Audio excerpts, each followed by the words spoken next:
ఎల్కతుర్తి వేదికగా జరిగేటువంటి బీఆర్ఎస్ రజతోత్సవ సభకు సూర్యాపేట రైతాంగం ఎడ్లబండి యాత్రతో కదిలింది. మాజీ మంత్రి సూర్యాపేట ఎమ్మెల్యే జగదీష్ రెడ్డి స్వయంగా ఎడ్లబండి నడిపి రైతు యాత్రను ప్రారంభించారు. ఈ సందర్భంగా నెమ్మికల్ దండు మైసమ్మ తల్లికి ప్రత్యేక పూజలు నిర్వహించారు.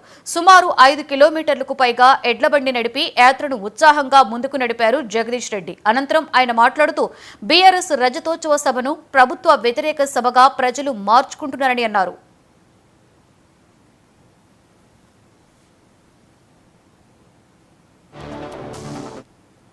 ఇవాళ సూర్యాపేట నుండి రైతాంగం ఎడ్లబండ్లతోని ప్రారంభమైంది. ఈ సభ గత చరిత్రలో ఎప్పుడు జరిగిన విధంగా జరుగుతూ ఉంది. వాస్తవానికి ఇది బీఆర్ఎస్ పార్టీ రజతోత్సవ సభగా జరుపుకోవాలని చెప్పి పార్టీ నిర్ణయం తీసుకుంది. 24 సంవత్సరాలు పూర్తి చేసుకుని 25వ సంవత్సరాలకు అడుగుతున్న సందర్భంలో సభ చేసుకోవాలని చెప్పి కేసీఆర్ గారు భావించి సభను పెట్టుకోవడం జరిగింది.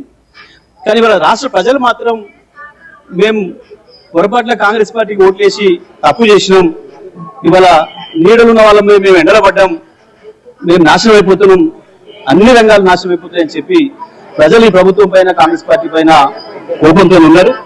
ఇవాళ ఈ సభను ఆ ప్రజలందరూ కూడా హాజరై ఇది కాంగ్రెస్ పార్టీ వ్యతిరేక సభలాగా, ఈ ప్రభుత్వ వ్యతిరేక సభలాగా, ప్రభుత్వ నిర్ణయాలకు వ్యతిరేక సభలాగా జరుపుకోవాలన్న ఉత్సాహం ప్రజల్లో కనబడతా ఉంది.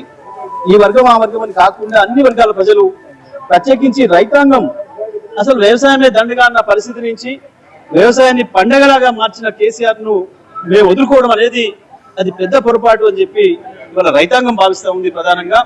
అందుకే ఇవాళ రైతాంగం పెద్ద ఎత్తున మేము ఎడ్ల బండ్ల మీద పోతాము అని చెప్పి వారు 10-15 రోజుల క్రితమే నాకు వచ్చి చెప్పడం జరిగింది.